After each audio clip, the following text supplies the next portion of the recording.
Did Ricky Gervais open Pandora's box when he exposed Hollywood's dark ties live on stage at the Golden Globes? He told an entire room of A-listers to their faces, "I know he's your friend, but I don't care." But what if that explosive moment was only the beginning?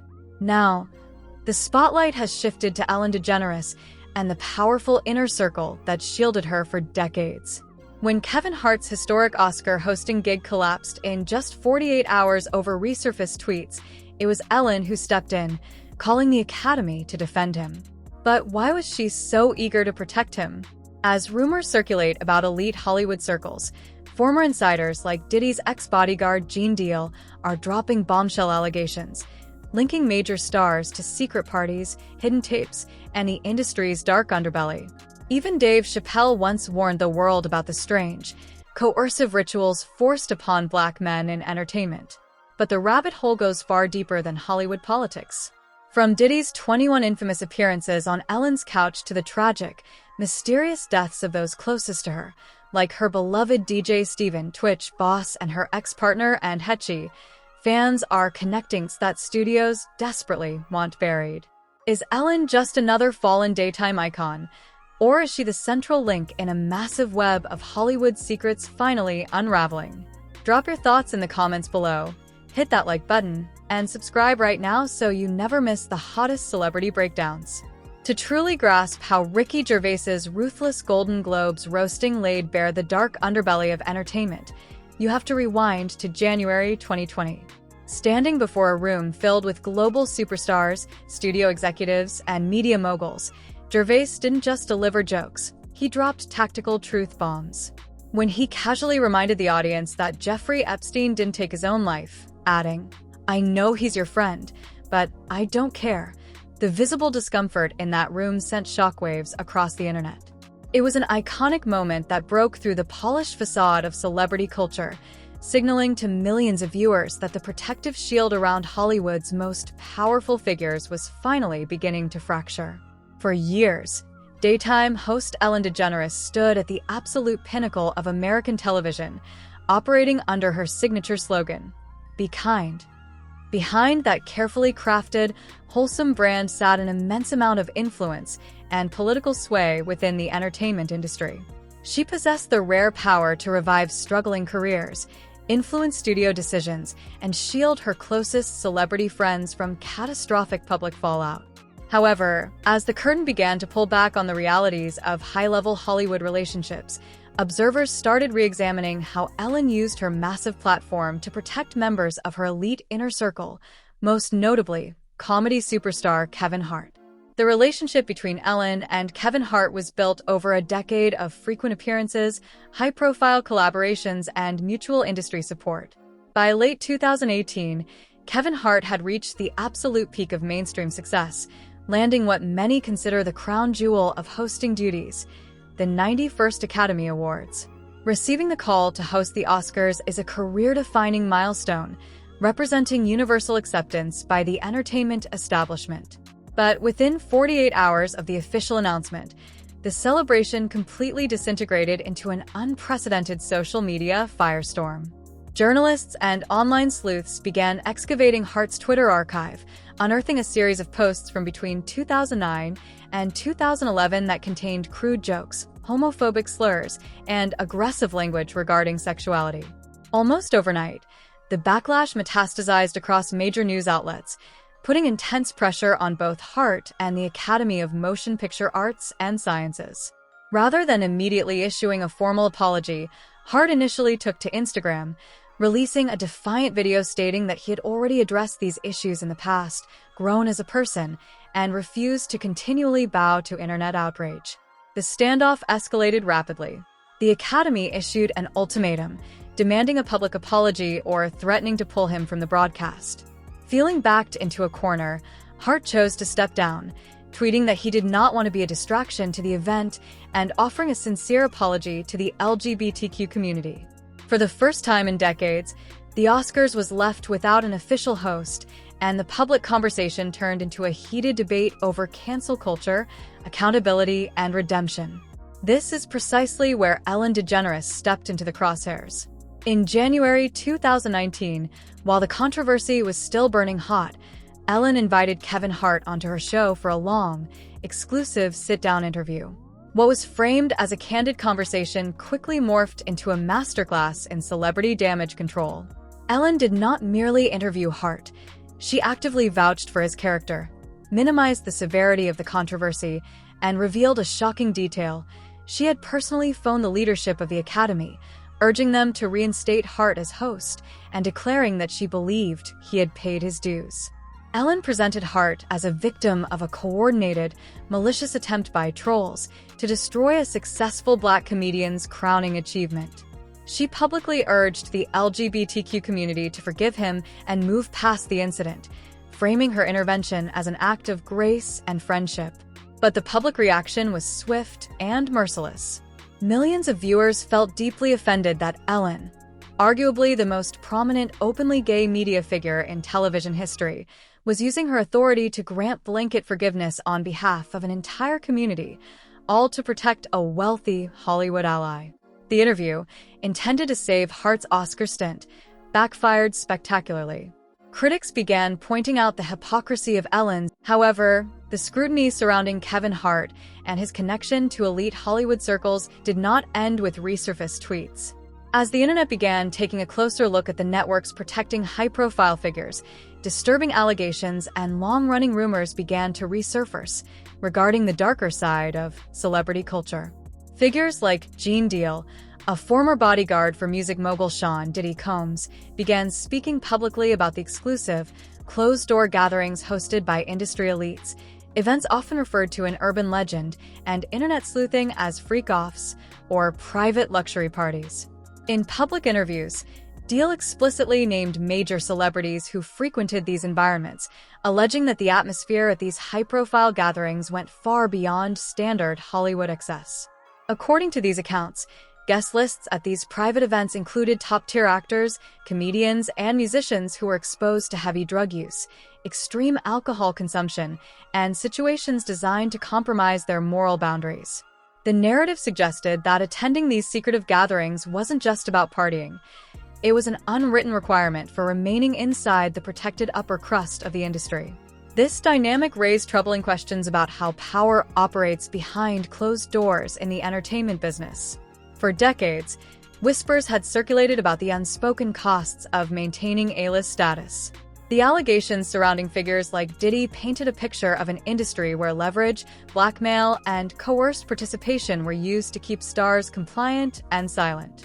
When rumors linked various high-profile comedians to these environments, fans were forced to confront an unsettling possibility that the polished public personas seen on morning talk shows were merely masks hiding a far more transactional, exploitative reality. The narrative gained even more traction when commentators connected these party allegations to broader criticisms voiced by other legendary figures in comedy. Legendary performers had long warned about the specific, subtle ways the Hollywood apparatus attempts to strip away the autonomy of prominent Black artists. Whether through subtle career sabotage, forced public compliance, or pressure to adopt degrading tropes for mainstream appeal, the struggle for artistic control in the entertainment industry has always carried a heavy cost. As these interconnected stories began to surface, viewers started viewing the defense offered by figures like Ellen through a completely different lens. Her decision to stand up for Hart was no longer seen as a simple gesture of loyal friendship. It was viewed as part of a larger, systemic effort by Hollywood power brokers to protect their own investment and maintain the status quo. The protective web that once kept celebrity scandals buried was beginning to fray, setting the stage for even deeper, more shocking revelations about the people who truly controlled the levers of power in entertainment. To fully understand how the walls began closing in around Hollywood's untouchable elite, you have to look at the subtle ways power and silence were enforced long before the public ever caught wind of it. Legendary comedian Dave Chappelle famously shed light on this exact dynamic when he spoke out about the systemic pressures forced upon Black male performers in the industry. He highlighted a strange, recurring trope: the unrelenting push by studio executives and producers to place Black comedians in dresses for cheap laughs. When Chappelle stood his ground and flatly refused to wear a dress during a film shoot, he wasn't just turning down a gag. He was drawing a line against subtle industry coercion. He described how producers would immediately switch tactics, laying on heavy financial guilt by reminding him how much every wasted minute on set was costing the studio. For many rising stars, these small, uncomfortable compromises serve as an initiation. Refusing to play along often results in being labeled difficult, uncooperative, or paranoid. The exact same weaponized labels used to isolate performers whenever they dare to question unfair contracts, toxic environments, or abusive power dynamics. This subtle pressure culture creates an environment where personal boundaries are constantly chipped away long before major scandals break into the headlines. Former personal assistants and industry insiders have increasingly come forward to describe the chaotic internal workings of major celebrity teams. In the case of Kevin Hart, former staff members painted a picture of an office environment blurred by hidden relationships, secret side ventures, and extreme privacy demands. While many allegations remain unproven in court, the recurring pattern of non-disclosure agreements, secretive workplace setups, and aggressive reputation management reveals the massive, desperate effort required to maintain a squeaky clean public brand. While Kevin Hart's Oscar scandal showed how Ellen DeGeneres used her media empire to protect a close ally, her long-standing bond with music mogul Sean Diddy Combs represented an even deeper level of elite Hollywood camaraderie. Over the course of her talk show's 19-season run, Diddy was welcomed as a featured guest over 20 times.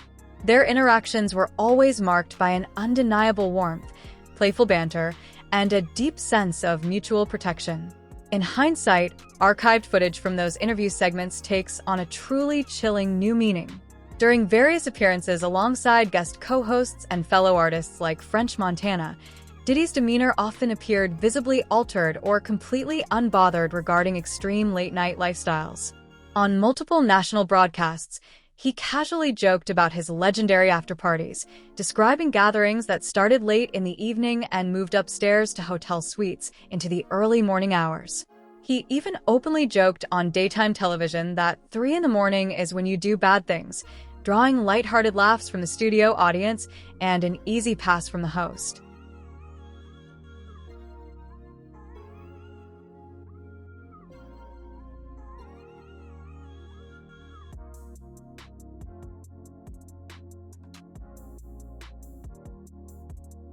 At the time, those comments were brushed off as typical rock star bravado. However, as federal indictments, civil lawsuits, and disturbing evidence later exposed the horrific reality of Diddy's freak-off events, viewers began re-examining those talk show clips with profound horror. The relaxed atmosphere on Ellen's set proved just how comfortable, protected, and untouchable figures like Diddy felt within top-tier entertainment circles. Everyone in high-level media knew about the wild, unchecked nature of these legendary gatherings, yet the daytime television apparatus continued to offer a shiny platform that normalized and sanitized their public image.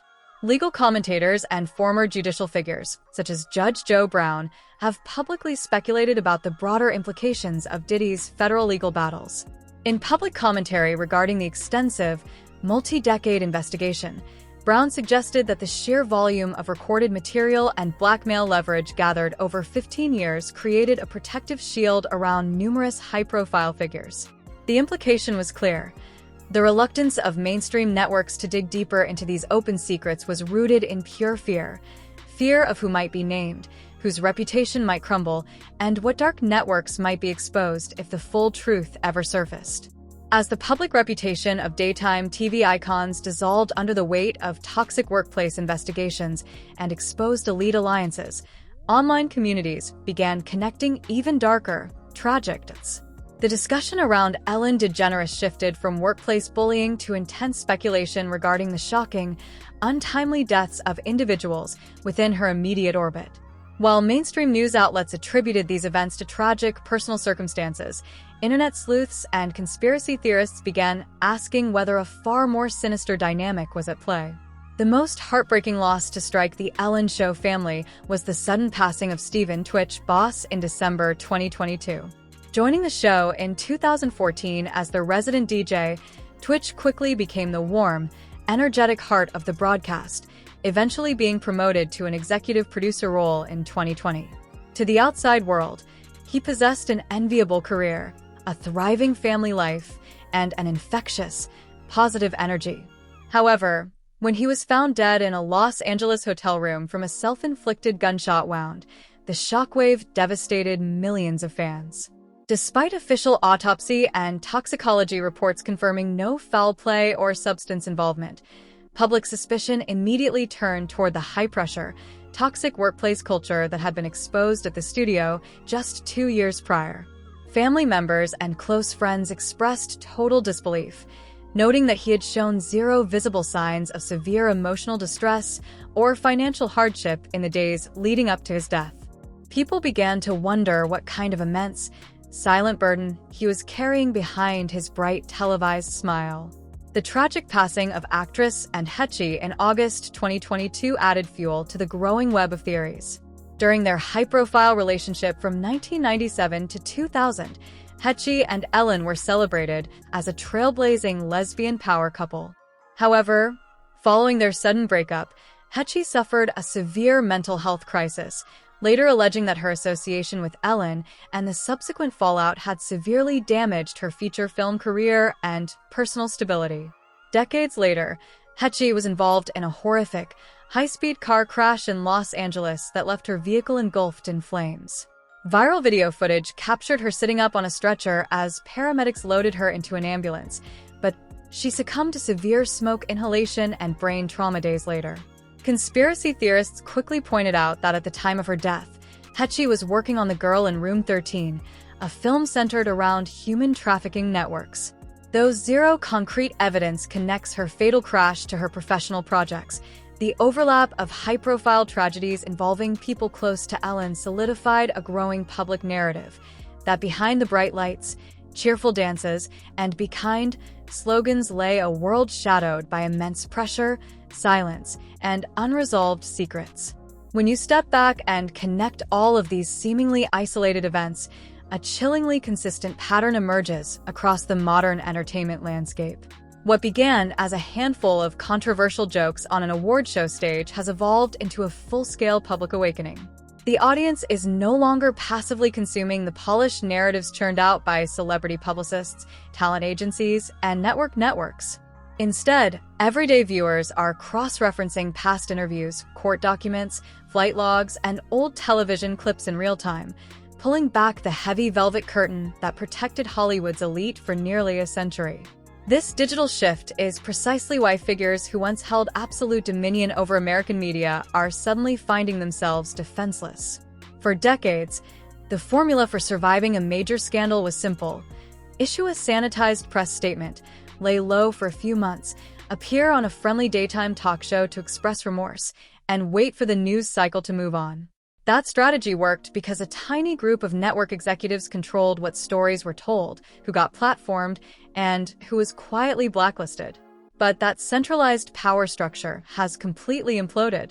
In an era where independent commentary, open-source investigative communities, and unedited podcast platforms reach hundreds of millions of people daily, no publicist can buy total silence. The downfall of daytime television's most powerful icons proves just how fast that protective bubble can pop. When workplace toxicities, selective loyalty, and long-standing associations with predatory figures came to light, the "be kind" illusion collapsed overnight. The public recognized the glaring hypocrisy of a media machine that preached empathy to millions of viewers while allegedly enabling hostility, exploitation, and silence behind the scenes. Once that foundational trust is broken, no amount of this systemic breakdown also vindicates those who chose to walk away from the machinery altogether. When Dave Chappelle famously turned his back on massive studio payouts, or when artists like Taraji P. Henson exposed the humiliating financial disparities hidden behind Hollywood glamour, the mainstream media initially tried to frame them as difficult, ungrateful, or erratic. Today, in light of fleeing billionaires, secret tapes, and unraveling networks, their resistance looks less like a breakdown and more like an act of profound courage and self-preservation. They recognized early on that remaining inside the upper echelon required surrendering one's autonomy to a system that views talent as disposable and morality as negotiable. The uncomfortable truth is that Hollywood was never just an entertainment hub. It functioned as a tightly guarded network built on access, leverage, and mutual protection. From studio executives who factored harassment settlements directly into corporate budgets, to media moguls who hosted and sanitized the reputations of known predators, the entire system was designed to keep power concentrated at the top. For decades, the unwritten contract was clear. Keep quiet, play your part, and enjoy the luxury. Step out of line, name names, or refuse to compromise, and your career would be quietly dismantled. However, as federal investigations proceed, court filings continue to be unsealed, and long-buried receipts flood the public sphere. The individuals who benefited from that system are running out of places to hide. The sudden exodus of major stars selling off assets, liquidating domestic real estate, and setting up primary residences in foreign jurisdictions speaks volumes. You do not abandon multi-decade media empires, walk away from massive contracts, or move across oceans unless you know the ground beneath you is giving way. Ricky Gervais's famous Golden Globes monologue was the ultimate catalyst, a brief, unfiltered moment where the truth was spoken directly to the faces of the people who thought they were untouchable. He warned them that the world was watching, that the public knew who they were, and that the walls were closing in. For years later, as the remaining redacted names surface and the dominoes continue to fall, his warning has become an inescapable reality. We are witnessing the end of an era. The age of blind celebrity worship, unquestioned media authority, and protected elite networks is officially over. As the remaining files drop, as former insiders continue to speak out, and as the public demands real accountability,